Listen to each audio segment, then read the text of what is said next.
নমস্কার বন্ধুরা, আমার আগের একটি ভিডিওতে আপনাদের দেখিয়েছি কি করে ইউনিভার্সাল পটিং মিক্স তৈরি করতে হয়। কেন আমি আজ শুরুতেই বলছি তা পরে আপনাদের জানাচ্ছি। আশা করি আপনারা সবাই ভালো আছেন। আমি রুবেন, আমার চ্যানেলে আপনাদের স্বাগত। আমরা ফুল বা ফলের গাছ যে স্যাপলিং বা চারা গাছ কিনে নিয়ে আসি, প্রথমেই একটি বড় টবে বসিয়ে দিই না, তার কারণ তাতে গাছের গ্রোথ বন্ধ হয়ে যায়। আমরা 4 ইঞ্চির একটি টবে বসাবো ছোট স্যাপলিং। আপনারা দেখে নিন গার্ডেনিংয়ের জন্য কি কি টুল লাগে। সাধারণত এই টুলই লাগে, আপনারা দেখে নিন। এই রিপোর্টিংয়ের জন্য আমাদের লাগবে একটি বড় টব, মানে 6 ইঞ্চি টব বা 8 ইঞ্চির টব, একটি পটিং সয়েল মিক্স, আর যে প্ল্যান্টটা বসাবো মানে রিপোর্টিং করব সেটা হাইড্রোজেন পারঅক্সাইড, কিছু ইউটেনসিলস। চলুন তাহলে আজ শুরু করা যাক রিপোর্টিং করার প্রসেস। আপনারা দেখছেন একটা টব নিয়েছি, টবটা ভালো করে পরিষ্কার করে নিচ্ছি হ্যান্ড কাল্টিভেটরে দিয়ে। আগে জমে থাকা ধুলো করছি। আর পাশে যে গাছটা রাখা আছে দেখুন, 4 ইঞ্চির টবে দুটো গাছকে রিপোর্টিং করব, তার মধ্যে একটাই দেখাবো, একই জিনিস দুবার তো দেখিয়ে লাভ নেই। তো ওটা 4 ইঞ্চি টবে বসানো আছে। একটা স্থলপদ্ম গাছ, ওটা প্রথমে রিপোর্টিং করব, সেটাই দেখাবো। ভালো করে পরিষ্কার করে নিলাম টবটা। এবার যে টবে বসানো ছিল স্থলপদ্মটা, সেই টব থেকে ভালোভাবে রুট ড্যামেজ না করে কি করে বার করতে হয় টব থেকে সেটা দেখাচ্ছি। এটা ওই হ্যান্ড কাল্টিভেটার যে হ্যান্ডেল আছে সেটাতে আস্তে আস্তে ঠুকলে মাটিটা সাইড থেকে আলগা হয়ে যাবে। জেনারেল নিয়ম হলো, আপনার যেদিন আপনি রিপোর্টিং করবেন যে গাছটা, সেই গাছটা আগের দিন থেকে জল দেবেন না, তাহলে মাটিটা শুকিয়ে গেলে খুব সুবিধা হয় আপনার ইয়েটা করতে, টপ থেকে গাছটা বার করতে। নাহলে দেখুন অনেক কষ্ট করে আমাকে আজকে বার করতে হয়েছে, কারণ শীতকাল, জল তাড়াতাড়ি শুকায় না, সেই জন্য জল ভেজা ছিল। তো তবুও আমি বার করেছি কোনো রুট ড্যামেজ না করেই। দেখুন আপনারা, একটি চারা যখন 4 ইঞ্চির টবে বসানো হয়, সেই চারাটি বড় হতে 8 থেকে 12 মাস লাগে, মানে 1 বছরের মতন লাগে। তারপর অ্যাকর্ডিং টু গ্রোথ, মানে গাছের যেরকম গ্রোথ হবে সেই অনুযায়ী রিপোর্টিংয়ের দরকার হয়ে পড়ে। নাহলে আপনাকে পরে দেখাবো রিপোর্টিং না করলে তার তলায় শিকড়গুলো কীরকম জড়িয়ে যায়। শিকড় জড়িয়ে গেলে প্ল্যান্টের গ্রোথ বন্ধ হয়ে যাবে, সেই জন্য রিপোর্টিং দরকার। সেই জন্যে আজকে আমি ভিডিওটা নিয়ে এসেছি কী করে রিপোর্টিং করা যায়। এই রকম ইনফরমেটিভ ভিডিও যদি আপনাদের ভালো লাগে, তাহলে আপনারা আমার চ্যানেলটা সাবস্ক্রাইব অলের বেল আইকনটি টিপে দেবেন এবং লাইক বাটনটি টিপে দেবেন। তাহলে আমি আমার ভিডিওটি আপলোড করলেই আপনাদের কাছে নোটিফিকেশন পেয়ে যাবেন। দেখুন, আমি কোনো শেকড়ের ক্ষতি না করে গাছটি ঠিক বার করে নিয়েছি আগের টব থেকে। এবার এই ঘ্যাস, যেটা আমার কাছে থাকে সবসময়, ঘ্যাস বা বালি, আপনাদের ঘ্যাস না থাকলে বালিও ইউজ করতে পারেন। বালি দেওয়ার আগে তাহলে টবের যে ফুটো আছে, ফুটোটা আপনি খোলামকুচি দিয়ে বন্ধ করে দেবেন, যাতে মাটি না বেরিয়ে যায়। আমি ঘ্যাসের বড় টুকরো দিয়ে মাটি গর্তটি বন্ধ করে দিচ্ছি।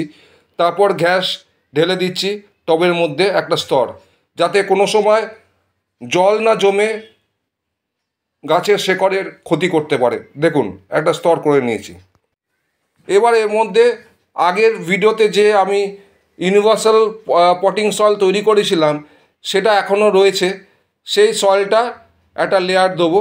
আপনারা দেখুন, এই যে লেয়ার একটা দেবো, একটা বা আন্দাজ মতন দিতে হবে কতটা দেওয়া যায়, কারণ গাছের হাইট অনুযায়ী আপনাকে সেই লেয়ারটা তৈরি করতে হবে। ভালো করে আস্তে আস্তে অল্প হালকা হাতে একটু চেপে চেপে দেবেন মাটিটা, নাহলে বেশি লুজ হয়ে গেলে আবার গাছ মাটি বসে যাবে। আস্তে করে চেপে দিতে হবে। গাছটিতে কিছু মরা ডাল ছিল, আমি কাটার দিয়ে সেটি বসানোর আগে কেটে দিলাম, নাহলে মরা ডাল রাখা গাছে ঠিক না, গাছে গ্রোথ আটকে যায়, সে কেটে দিলাম সেগুলি। এই রিপোর্টিংয়ের জন্য কিছু জিনিস লাগে, যেরকম আপনার ইউটেন্সিলসগুলো বলেছি, প্লাস হাইড্রোজেন পারঅক্সাইড, কিছু ইউটেন্সিলের মধ্যে হ্যান্ড কাল্টিভেটার, কাটার, হ্যান্ড ফক, এক্সেট্রা। মাটিটা ঢালা হয়ে গেলে এবার আমি গাছটা বসিয়ে দেখে নেব হাইটটা ঠিক আছে কিনা। দেখুন আমি বসিয়ে দেখে নিলাম, এখনও কিন্তু পাকা করিনি, কিন্তু তবুও আমি দেখে নিলাম হাইটটা ঠিক আছে কিনা। দেখলাম হাইট ঠিক আছে, অল্প একটু মাটি দিয়ে এবার আমি ফাইনালি গাছটি বসাবো। আপনারা দেখুন কি করে বসাচ্ছি। এবং বসানোর আগে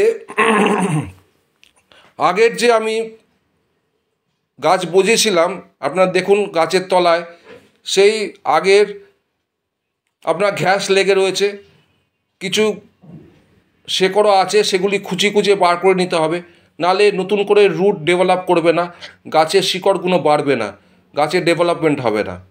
আপনি দেখুন খুঁচিয়ে আস্তে আস্তে কীরকম বার করে দিচ্ছি আমি আগের ঘ্যাসগুলো আমি ফেলা যাবে না। এই ঘ্যাসগুলো ভবিষ্যতে আবার ধুয়ে ভালো করে শুকিয়ে নিলে আপনি পরবর্তীকালে সেই ঘ্যাসগুলো আবার ইউজ করতে পারবেন। সেই জন্য টবের মধ্যে আমি সেই ঘ্যাসগুলো আবার জমিয়ে রাখছি। দেখুন ভালো করে এগুলি, এই দেখুন রুট কি সুন্দর রুট বাউন্ড হয়ে গেছে। এই রুট বাউন্ড হয়ে গেলে আপনি যদি না রিপোর্টিং করেন না, চারিদিকে রুট দেখুন সাদা রুট বাউন্ড হয়ে গেছে ছোটো টবে, মানে রুটগুলো আর বাড়ার জায়গা পাচ্ছিল না। এবার বড় টবে দিলে নতুন মাটি পাবে, নতুন ফার্টিলাইজার পাবে এবং জায়গা পাবে। সবচেয়ে বড় কথা, বড় টবে বড় জায়গা পাবে রুটগুলো নতুন করে ডেভেলপ করতে। একটু মাটি ছাড়িয়ে নিতে হবে আস্তে আস্তে, মাটি ছাড়িয়ে নিলে রুটগুলো আলগা হবে এবং গ্রোথ নিতে সুবিধা হবে, গাছটি ভালো করে ডেভেলপ করবে এবং ফুলে ভরে উঠবে। 4 ইঞ্চির থেকে আমি 6 ইঞ্চি পটে আজকে আমি এই স্থল পদ্ধতি রিপোর্টিং করছি। দেখুন মাটিগুলো খুঁচিয়ে আস্তে আস্তে খুব সাবধানে করতে হবে, যাতে কত রুটের ক্ষতি না হয়। আস্তে আস্তে খুঁচিয়ে মাটিগুলো আলগা করে দিচ্ছি, মাটিগুলো বার করে দিচ্ছি গাছ থেকে, যাতে শিকড়গুলো একটু আলগা হয়ে যায় সাইড থেকে। বেশি না, অল্প একটু। মূল কাণ্ডতে হাত দেওয়ার কোনো দরকার নেই। সাইড থেকে রুট যদি একটু ছিঁড়েও যায় বা বারও করে দেন, তাতে কোনো ক্ষতি হয় না, তাতে গাছের উল্টে ডেভেলপমেন্ট হয়। আপনি আস্তে আস্তে এখন তলার দিকে বেশি করবেন না, খোঁচাখুচি করবেন না। তলার দিকটা আস্তে আস্তে খুব সাবধানে, আগের যেটা আপনার ঘ্যাস ছিল সেই ঘ্যাসটা আস্তে আস্তে হাত দিয়ে বা ইনস্ট্রুমেন্ট দিয়ে আস্তে আস্তে বার করে দেবেন, যাতে নিচে কোনো প্রবলেম না হয়। দেখুন আপনাকে দেখাচ্ছি, এই যে রুটগুলো বেরিয়ে গেছে, এবার তলায় যে ঘ্যাসগুলো শূন্য সব বেরিয়ে গেছে, কারণে কোনো ঘ্যাস নেই এবং রুটগুলো সব আলগা হয়ে বেরিয়ে এসছে। দেখুন কি সুন্দর বার করে দিয়েছি রুটগুলো। এবার আমি ফাইনালি আস্তে করে এই রুটগুলো বার করে দিচ্ছি, লুজ করে দিচ্ছি, যাতে ভালো করে ডেভেলপমেন্ট হতে পারে। দেখছেন আপনারা ভালো করে। এবার আমি ওই যে টবে রিপোর্টিং করব, মানে 6 ইঞ্চির মাটির টবটি, ওর মধ্যে এবার বসাবো। আবার অল্প একটু মাটি দিয়ে দিলাম, পটিং সয়েল মিক্সটা দিয়ে দিলাম যেটা তৈরি করেছিলাম, দিয়ে বসিয়ে দিলাম। বসিয়ে দেওয়ার সময় দেখে নেবেন যেন মাঝামাঝি বসে, যাতে মাঝামাঝি থাকলে চারিদিক দিয়ে মাটিটা দিতে সুবিধা হবে এবং গাছের ডেভেলপমেন্ট ভালো। একদিকে চেপে দিলে গাছের ডেভেলপমেন্ট ভালো হবে না, শেকড়ে গ্রোথ হবে না। এবং চারিদিকে সেই মাটিগুলো আস্তে আস্তে ছড়িয়ে আস্তে আস্তে হাত দিয়ে চেপে দিতে হবে, কোনো গ্যাপিং যেন না থাকে। ভালো করে দেবেন মাটি, আস্তে আস্তে মাটিগুলো গ্যাপিংয়ের মধ্যে দিয়ে চেপে দেবেন। দিলে এয়ার গ্যাপিং যেন না থাকে, এয়ার গ্যাপিং থাকলে গাছ নষ্ট হয়ে যাবে। ভালো করে তুলে ভালো করে দিতে হবে। আপনারা দেখতেই পাচ্ছেন আমি কি করে দিচ্ছি এবং আস্তে আস্তে দিচ্ছি, যাতে কোনো প্রবলেম না হয়। আরেকবার আপনাদের মনে করে দিই, এই অর্গানিক ফার্টিলাইজারটা, এই ভালো মাটিটা তৈরি করতে, পটিং মিক্সটা তৈরি করতে কী লেগেছিল: প্লেন গার্ডেন সয়েল, বোন মিল, হর্ন মিল, নিম খোল, ম্যাগনেসিয়াম সালফেট বা এপসম সল্ট যেটাকে বলে। ভাগটাও আপনাদের মনে করে দিই: 40% প্লেন গার্ডেন সয়েল, 30% শুকিয়ে নেওয়া গোবরের সার অথবা ভার্মি, যদি কোকোপিট থাকে কোকোপিট বা নারকেলের ছোবড়ার গুঁড়ো যেটা বলে 20% দিতে পারেন, না দিলেও কোনো অসুবিধা নেই। 2 চামচ বোন মিল 2 চামচ, হর্ন মিল 2 চামচ, নিমখোল এবং ভালো করে মিশিয়ে এই মাটিটা তৈরি করা হয়েছে। আপনারা দেখলেন, এবং সেই মাটিটাই আমি পুরো টবটায় চারিদিকে গাছের যে বসিয়ে চারিদিকে ভালো করে চেপে চেপে আস্তে আস্তে চেপে দিলাম। এই দেখুন আমার রিপোর্টিং কমপ্লিট। এরপর আরেকটি একটু ছোট্ট কাজ বাকি আছে, সেটা আপনাদের দেখাবো এক্ষুনি। একটা 1 লিটার পাত্রে 1 লিটার জল নিয়ে এর মধ্যে ওই 1 লিটার জলের মধ্যে আপনি হাইড্রোজেন পারঅক্সাইড 6 ml আছে আমার হাইড্রোজেন পারঅক্সাইড। 6 ml যদি না থাকে তাহলে যদি 3%ও পাওয়া যায়, এটা খুব কমনলি সব কটা মেডিসিন শপে পাওয়া যায়। 6% যদি হাইড্রোজেন পারঅক্সাইড থাকলে তাহলে 1 ছিপি ওই 1 লিটার জলে ঢেলে ওই জলটা পুরোটা ঢেলে দেবেন আপনার গাছের মাটিতে। যদি 3% থাকে তাহলে 2 ছিপি দেবেন। ভালো করে গুলে নেবেন যাতে জলে সব পুরোটাই গুলে যায়।